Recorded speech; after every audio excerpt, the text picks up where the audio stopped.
hey guys, if you want to just book more discovery calls and get more people on the phone with you, then we've got some tips to share with you.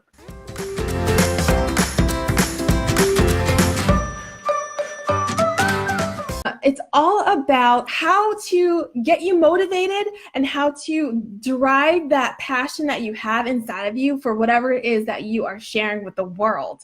And I want you guys to know that there are tips and strategies that you can use to increase desire in your business. And depending on what you're doing, let's see, in the last couple of days, I had someone who was a math coach. I have someone who's a travel agent. I have someone who is organizational and structural coach.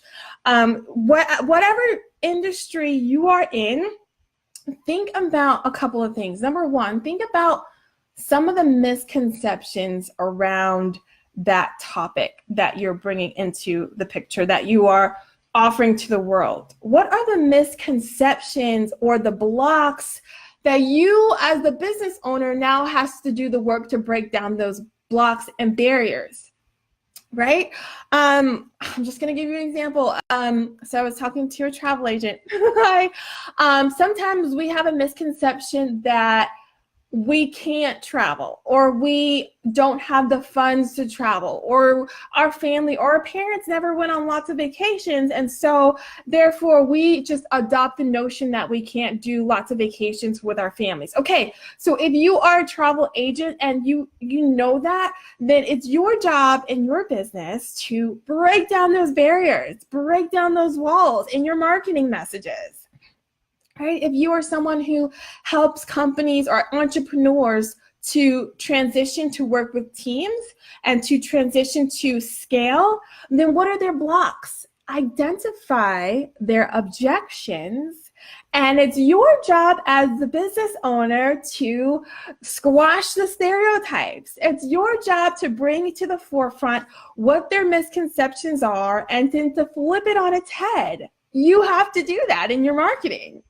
You have to think about their misconceptions. You have to think about their objections. How many have you heard? I don't have the money right now. That's an objection.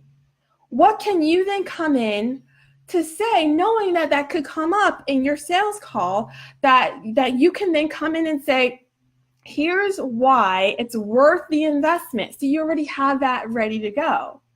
It's worth, Chrissy says, so true. It's worth these. So before they even bring objections to you, you're really ready to go. You're on the phone sharing what they're already thinking, because these are common misconceptions. Okay, so it's Monday. Can I give you homework, please? Can I give you guys some homework to really up your game and really help you to book and convert more prospects into paying clients for your business? Come up with a list of 5 objections. 1, 2, 3, 4, 5 objections that your target audience will typically have. So all month of September, I'm like early right now. I'm on it right now. So we're talking about this all September. We've got our first mastermind class coming up this Thursday night at 5 p.m.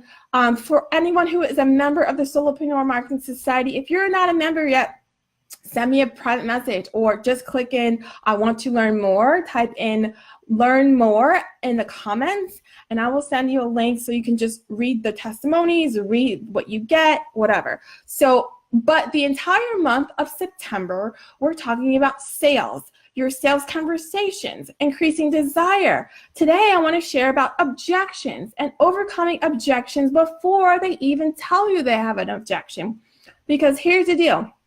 If they've already mentioned their objection, 9 times out of 10, you've already lost the sale. So I want you to be thinking, I want you to write down a list of 5 objections that they can have with you. So whether it's, I don't have the time, I don't have the money, I don't think I can travel, no one's ever told me I can travel, or if you're a web designer, you know, like, I have this quirky look and I don't want to be too flashy, whatever it is, I don't know. Whatever, dig inside your business and think about 5 objections that your prospect can have once you get them on the phone call, and then come up with friendly rebuttals. Boop, boop. So here's a little secret about what I used to do. Like, I used to work in a call center, and we did sales calls, and it was to help people reduce their credit card debt. So yes, that was me. I was there. It happened. And I am so, if you saw the live on Friday, you understand my competitive nature. I'm so competitive. I hate losing. Like, it bothers me. So I would study, like how to help, like how to be one of the high performers in that call center and how to actually win. Because you would get prizes, you would get recognized, you would get all these accolades if you would close more deals. And so I wanted to share a little bit about that with you. And we had literally a list of objections on the cubicle that I worked in. And we would just pull those out. So we would listen very carefully, and then we would, if they were going towards an objection, we would kind of help them out of that. So don't go into the deep, like pull them out of the deep end. Get them confident, increase the desire, raise their confidence and trust level with you by sharing, breaking down those misconceptions, being able to overcome objections and also prevent objections through your messaging, and really be able to share your message in a way that builds confidence, increase desire, increase them wanting to work with you, but then also tell their friends about you and really give them like they call it, Frank Kern calls this the irresistible offer. Like, I can't say no.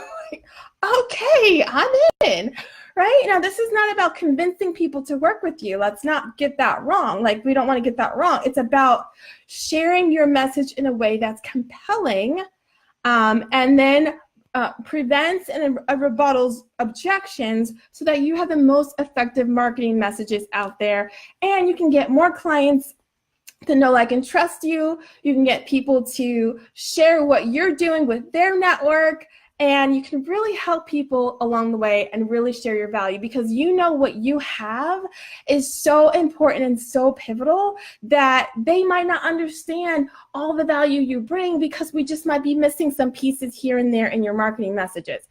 Hey, who was that? Hey, Manny, you made it here. Yes. Manny's the latest member of the Solopreneur Marketing Society, so I need to add you to our other group, Manny, and welcome. Hey, Margie, I am talking about sales. So sales is going to be a theme for the September, not only here, but also in our membership group, and how you can get more people on the phone, how you can, have a more effective sales call, how you can use better marketing. And today is all about overcoming objections. Okay, guys? So another way to increase desire when you're sharing your offers is to create awareness. Create awareness. What if what you have, people don't even think that they need what you have? So you kind of, it's your job, again, here's your job. It's your job to allow them to know that they actually need what you have. You have to open their eyes up to awareness. So going back to the travel agent example, there might be some statistics you can just Google that lets people know how much stress traveling and vacationing reduces, how important it is. I've got 2 kids, how important it is to go on vacations because it increases developmental skills, right? So I didn't know that. I'm increasing awareness. Oh, really? I'm really stressed out. My doctor says I need to really take it easy.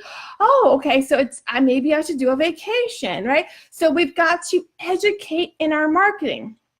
We got to overcome objections, and we've got to educate in our marketing. If you are opening up their eyes to something that maybe they did not know before, right? So I want us to be creating awareness, and I want us to be preventing and overcoming objections in our marketing. And I want us to also be thinking about visual. So those are the 2 things. And then the last piece for your marketing messages for sales and for creating more desire is to think visually.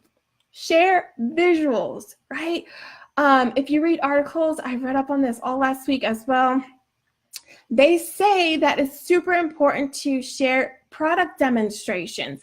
Most of us are service-based entrepreneurs. How can you take your service and make it visual? Manny teaches how to learn Spanish, right? how can you make Spanish learning a visual? How can you make that something that people can like remember in their minds visually? So maybe it's a infographic of English words next to Spanish words. I don't know. I mean, that's such a simple example. I'm sure she can do way better than that. I'm just thinking off the top of my head. But how can you make learning and your service a visual thing? One thing is to get on a Facebook Live and be visual, let them feel your energy. But if you have a product or a service, like for instance, with the membership stuff, I'll take screenshots, throw them all in there. I'll take screenshots of, Manny sent me amazing testimony this weekend. I took a screenshot of that visual. You know, I've come across people who sometimes say, oh, I'm learning. I'm still learning. I'm still learning. I got this person I follow, and I download all of these freebies, and I am gathering information, and I got my spreadsheet, and my website has to be perfect. And I say, stop. Just stop. Like, here's the deal. Like, if you're not moving the needle in your business with metrics, if you're not like going to the next profit level, going to the next visibility level, then all of this learning is for what, right? We're kind of just wasting our time. Sometimes we think, oh, and I want to encourage you, like, you need to invest in yourself. And if you need help moving the needle, then you probably should get a coach. I'm just saying, like, you've been kind of spinning your wheels for over and over and over, I don't know, for weeks and months on end, and you might need extra support. So maybe you've got a VA and you just need a coach now to hold you accountable. If that's the case, then send me a private message. I'm happy to give you some options on what you can do to really give. Some people need a kick in the pants, some people need accountability, some people need a plan to really go to the next level. And you might be at the edge or on the verge of wanting to invest, but you're still a little bit scared. And I want to encourage you, because if you're investing in yourself, then the return comes back to you as well, and then you can see yourself grow. But if you are scared and if there's a block there, and you keep doing the same thing that you were doing months ago, but you're not getting a return on your investment, then it's time to change, and perhaps it's time to get a coach, get some tips and tools and plans in place in your business if you really want to grow, if you really want to change, and if you really just want to stop talking about it and start doing it. So that is my little bit of a kick in the pants for you this Monday, because I don't want to stay stagnant or complacent. And it kind of bothers me when we sometimes feel like we have to just, just take it. Like, no, struggle is not in my vocabulary. Challenges maybe, but struggling and waste and complacency, that's not what we as highpreneurs are about. So I'd love for you to kind of just take a deep look at your business. Have you grown month over month? Are you able to scale to the next profit level? If you're not, that's something to think about. And if you need extra support, I'm here. Feel free to reach out.